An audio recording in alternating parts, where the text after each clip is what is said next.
No le hace caso, de la congresista. Primero la dama.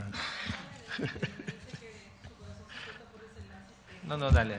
Congresista María Foronda, adelante.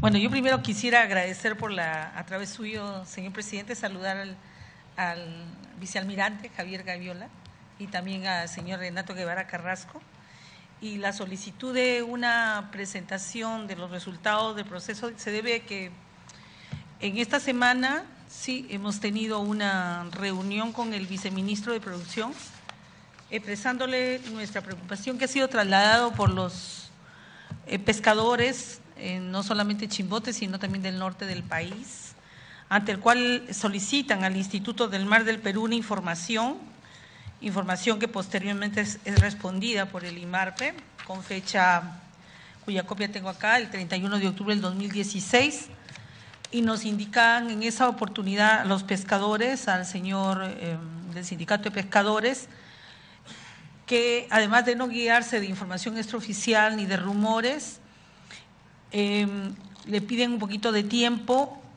para programar una visita y que les puedan dar la información científica que permita darle la cantidad estimada y datos de la conformación biológica del recurso evaluado, ¿no? Pero por otro lado, en la conversación sostenida con el viceministro ante la preocupación nuestra por el inicio de la fase exploratoria y el volumen determinado que ha sido explicado aquí, la respuesta fue de que no existía ningún método científico que permitiera estimar cuál era el volumen exacto de juveniles en el mar peruano.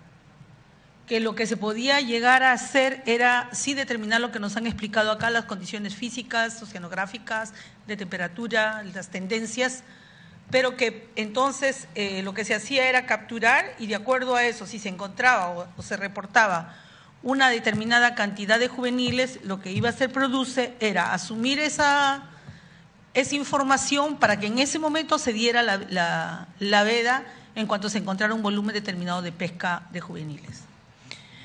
Eso por un lado. Entonces yo ahora no entiendo y yo sí sigo con la duda de cómo llegan a determinar la cantidad de juveniles que existen. Por las siguientes razones, ¿no? Ustedes nos presentan en los documentos unos resultados del proceso de evaluación que se ha hecho de la anchoveta en el segundo semestre del año 2016. Y en este resultado, que sirve de sustento a la resolución ministerial número 440 del año 2016, publicado el 9 de noviembre de este año, donde se declara el inicio de la segunda temporada, ya establecen que el límite máximo de captura de recursos es de 2 millones de toneladas y que se van a emplear redes de cerco con tamaños mínimos de malla de media pulgada de 13 milímetros y la ejecución de pesca exploratoria del recurso de anchoveta, que va del 11 al 14, o sea, hasta ayer, a partir de las 5 millas de la línea, solo para embarcaciones de mayor escala. La observación o la pregunta en todo caso que tenemos es si en la región norte-centro el IMARPE estimó que habían 6.86 millones de toneladas. Sin embargo, en el informe de Stock Norte-Centro de la anchoveta al 15 de junio del 2016, publicado por el mismo IMARPE, se precisa que la biomasa fue de 7.28 millones. Es decir, que de junio a noviembre del 2016 la biomasa de anchoveta no aumentó, sino que se redujo. Y para esa temporada se fijó como límite máximo 2 millones de toneladas, pero en anteriores temporadas los máximos autorizados fueron en el año 2014, no hubo segunda temporada en la región norte, mientras se esperaba la normalización de las condiciones ambientales por el Niño y la recuperación de la disponibilidad del recurso, había mucho juvenil. En noviembre del 2015 la cuota fue de 1.11 millones de toneladas y en julio del 2016 la cuota de 1.8 millones. Lo que quisiéramos saber es cómo se puede explicar este fenómeno si la biomasa de anchoveta de julio a noviembre se redujo de 7.28 a 6.86 millones de toneladas y la cuota máxima en julio fue del 2016 de 1.8 millones, ¿por qué para esta segunda temporada se incrementa a 2 millones? Y también, a partir de este informe que ustedes hacen, la anchoveta en promedio sabemos que la anchoveta en promedio crece 1 centímetro por mes, lo que significa que la estructura por tamaño de anchoveta, de acuerdo a informes de ustedes, era de 3,0 a 17,5 centímetros, con una moda principal de 6,5. Esto significaba que recién estaría alcanzando su talla permisible para ser capturada en marzo del 2017, tomando en consideración el promedio de crecimiento de la anchoveta por mes. Y hay un registro de desembarque que también se lo quisiéramos pasar, en donde indica, a la fecha de hoy, que el 60% de lo que se ha capturado es 60% juveniles. Entonces quisiéramos saber cómo es que no hay coincidencia entre los datos técnicos y científicos que el IMARPE promueve y propone, porque nos queda clarísimo que el IMARPE es una institución científica que promueve investigación exploratoria y a partir del cual es el Ministerio de Pesquería quien llega a determinar las cuotas de captura, que desde mi punto de vista podremos discrepar, pero son cuotas de captura política. Es decir, que para que pueda arrancarse la temporada de pesca hay presiones que sabemos existen de la Sociedad Nacional de Pesquería para levantar este tema de las cuotas de captura. Esperamos que con la gestión anterior eso no sea el motivo, porque coincidentemente hoy día en el diario Gestión ha salido una declaración de la Sociedad Nacional de Pesquería diciendo que con el inicio de la temporada de pesca tendríamos un incremento del Producto Bruto Interno, lo cual nos alegra, pero es demasiado coincidencia, no sé si tienes por mi teléfono, que cada vez que hay el inicio de un proceso así, inmediatamente quienes… ¿Lo tienes? Inmediatamente, a ver, permítame. Inmediatamente quienes opinan es la SUNEP, con el señor Luis Icochea, la SUNEP diciendo que se necesita para trabajo, y sabemos que la SUNEP es el sindicato de la Sociedad Nacional de Pesquería, se necesita trabajo para empezar el inicio de las operaciones. Las declaraciones del señor Icochea, que es un experto científico con mucha solvencia, en la cual también habla sobre el tema de los cambios climatológicos favorables para la producción de anchoveta. Macocónsul, que también es una empresa consultora, a decir que si no hay temporada de pesca el recurso va a sufrir, y finalmente la Sociedad Nacional de Pesquería aduciendo que van a aplicar el Código de Ética de Pesca Responsable. Todo esto para justificar, desde nuestro punto de vista, una sobreexplotación del recurso. Entonces, no nos parece que pudieran ser estas las razones, nos gustaría, por eso hubiera sido interesante haber podido asistir. A nosotros no nos llegó ninguna invitación, no sé si a la Comisión de Producción, a la conferencia de prensa que ustedes hicieron, donde supongo que el dato era mucho más entendible. Me perdonan, pero yo ahí me mareo con los cuadros, no soy oceanógrafo ni ingeniero pesquero, entonces sí me resulta a veces difícil de captar la información. Pero hay un registro de desembarque en el 14 de este mes sobre ese tema y han salido a pescar 385 embarcaciones pesqueras de las 175 que hay operativas en el litoral. Entonces, la pregunta que yo tengo es, ¿por qué no recomendar mejor y esperar hasta que la biomasa de la anchoveta alcance un tamaño permisible y se pueda llegar a no depredar el recurso, esperando que no existe una presión sobre el stock requerido de la anchoveta? Y yo sí discrepo al decir que los grandes depredadores de las anchovetas han sido los lobos y los aves.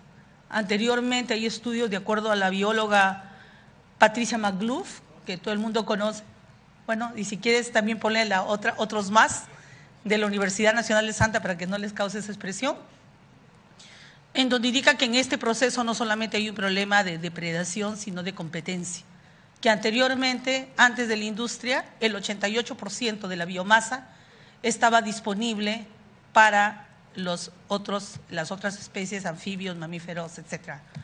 Con la pesca se reduce el 88% va para la pesca industrial y se queda un 12% para las otras especies.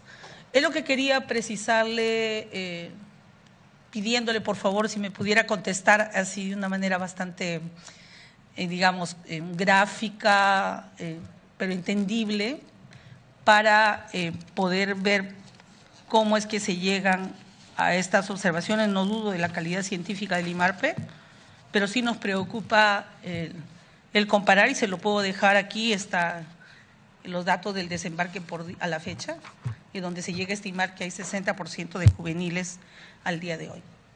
Gracias. Tiene la palabra el congresista Freddy Sarmiento.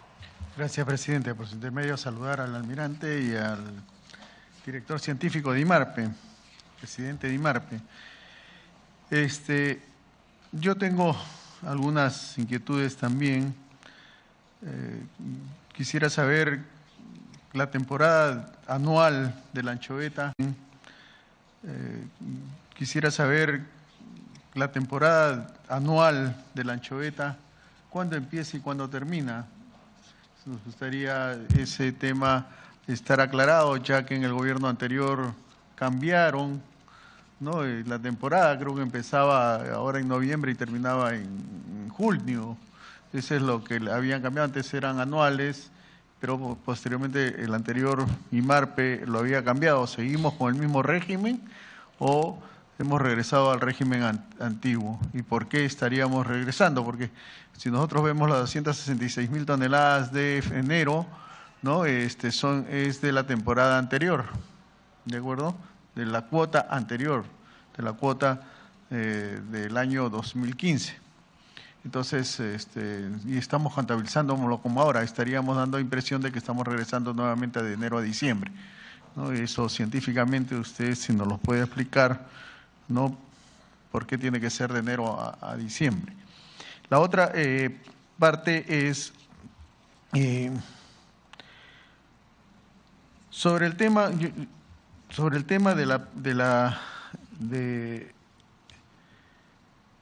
los adultos, de la pesca de adultos y la distribución que existe en este momento de los juveniles, ¿no? Supongo de que se ha abierto la temporada con esas condiciones en la cual se ve en la distribución espacial de la biomasa y tallas de la anchoveta, vemos que todo el norte hay un poco adulto. Los adultos más o menos están en el grado 13, ¿no? En el grado 13, sí, y 13 al 14. Entonces esa va a ser la parte que deben incidir, las otras estarían cerrándose para poder evitar que se pesque o se siga pescando en esas zonas juveniles. Eso, que si ese es cuál va a ser la política en estos momentos de IMARPE o PRODUCE para ver cómo podemos nosotros, ya viendo de que hay bastante juvenil, sería bastante dificultoso, habría que decir dificultad para poder pescar adultos, ¿no? Eso debe haber alguna razón en la cual ustedes puedan haber y nos expliquen cómo se va a poder minimizar la pesca de juveniles. En el cuadro que ustedes nos acaban de presentar, y yo creo que yo entiendo un poquito más que la congresista Foronda en el tema, es la primera vez que estamos utilizando esta metodología para poder usar la sostenibilidad de la toma de decisiones en la cuota de pesca. Y esta metodología o este esquema matemático, ¿no? Se usa para calcular la cuota del jurel a nivel internacional adoptado por la OROP, en la cual fue propuesta por el Perú. Es algo que yo le pedía anteriormente a los ministros anteriores y a IMARPE anteriormente, ¿por qué no usábamos esta metodología? Que es una metodología aprobada internacionalmente por todos los países del mundo para poder calcular la cuota del jurel, y nosotros acá hacíamos unos cálculos medio raros, ¿no? Que se utilizaban antiguamente, muy manipulables y que se usaban de esa forma, ¿no? Yo creo que este método que está en estos momentos utilizándose, en la cual se da la máxima seguridad, porque entran parámetros muy importantes, ¿no? ¿Cuáles son las condiciones ambientales que vienen, ¿no? Que es un punto bastante importante, ¿no?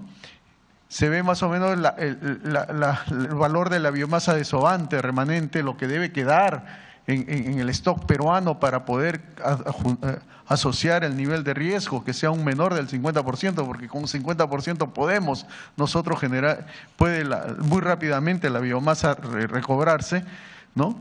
Y la tasa de explotación que no supere el 35%. Se está dejando un buen margen. Yo creo que esta metodología, verdaderamente felicito a ustedes que estén usando esta metodología, porque esta sí es una metodología aprobada internacionalmente, ¿no? Y yo creo que el organismo regional de ordenamiento pesquero del Pacífico Sur, donde integran todos los países del mundo, la mayoría de países del mundo que tienen recurso jurel, los vienen usando y muy probable que posteriormente se use en la pota también y en los otros recursos, ¿no? Porque es algo novedoso. Y lo que a mí me extrañaba mucho era que nosotros los peruanos habíamos propuesto esta metodología al jurel y no la estemos aplicando para la anchoveta. Eso era verdaderamente increíble, ¿no? Pero cierto. La otra parte es, nos han dicho de que, bueno, la cantidad no nos había dicho, pero son creo que 2 millones es lo que es la cuota, ¿no? Y dentro del balance poblacional ya yo no lo voy a explicar, lo debe explicar y solicito también que nos lo explique el congresista, el científico Renato Guevara, que nos puede explicar sobre el balance poblacional que ha hecho la congresista María Foronda, ¿no? De por qué hay 7 millones y posteriormente ahora hay, porque antes era 6 millones y ahora hay 7.200.000 únicamente, ¿no? Entonces, es algo que nosotros preguntábamos anteriormente cuando en la época de Patricia Mayur nos dijo de que teníamos 2,5 millones de toneladas y en esta época y en el mes de enero hubieron 8 toneladas de anchoveta. Ahí sí se olvidaron de hacer balance poblacional, ¿no? Y quisiéramos que nos explique ese tema, señor. Muchas gracias, presidente. Tiene la palabra la congresista Gloria Montenegro. Gracias, señor presidente. Saludar a los funcionarios del IMARPE y a todos ustedes. Mi pregunta va un poquito más allá de aquello que estamos viendo en este momento, y es que el IMARPE, siendo una institución científica que promueve el cuidado de nuestro mar, sus recursos, y que está orientada hacia el desarrollo de nuestro país, les pregunto, siendo ustedes una institución de investigación y mirando en cada una de las láminas la riqueza de nuestro mar peruano, me pregunto, ¿cómo es posible que en el Perú hayan 1,5 millones de niños desnutridos y con anemia? Desde la investigación, ¿qué se está haciendo para que desde el mar peruano solucionemos un problema tan grave en nuestro país? Gracias. Congresista Choquehuanca, ¿va a hacer uso la...? No. Bueno, tiene la palabra el señor don Javier Aviola y Renato para dar la respuesta de los congresistas, las preguntas de los congresistas que hicieron uso de la palabra. Muy agradecido, señor presidente. Se agradece por las preguntas. Vamos a ir contestando por partes el tema. Sobre las interrogantes que nos hizo la congresista Foronda, en la primera de las consultas era referido a lo no exacto del método científico. Yo creo que ahí habría que ampliar un poco más a qué se deben esos comentarios en el sentido de que efectivamente se puede decir que no son exactos, pero no quiere decir que no sea un método científico. O sea, uno no puede tener el 100% de precisión y exactitud en algo como es el recurso de pesca, pero sí una aproximación muy cercana. Los instrumentos y la tecnología disponible en la actualidad, que son con los que se hacen las mediciones de los recursos, dan cierto tipo de información, ¿correcto? Si uno lanza sonares o ecosondas, que son equipos que trabajan por sonido y rebotan cierta cantidad, uno le puede permitir tener un número de repente de la cantidad de especies que esté determinando en un momento dado. Bien, a